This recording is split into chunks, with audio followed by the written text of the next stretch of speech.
Assalamualaikum warahmatullahi wabarakatuh. Saya Friza Zalika Azura dari kelas 91 akan memperagakan 10 kalimat imperatif dalam bahasa Makassar serta artinya.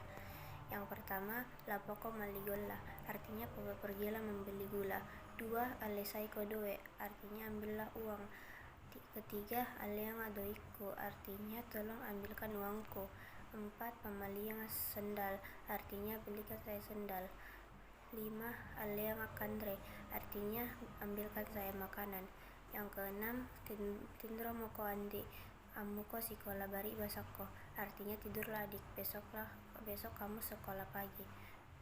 Yang ketujuh, kialeang sakodong jene inung tasikaca, artinya tolong ambilkan saya minum 1 gelas.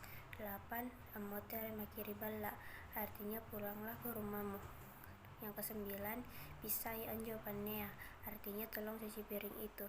Yang ke-10, aleang arong kandre jawaya, artinya ambilkan saya kue itu. Sekian 10 kalimat imperatif dalam bahasa Makassar serta artinya. Wassalamualaikum warahmatullahi wabarakatuh.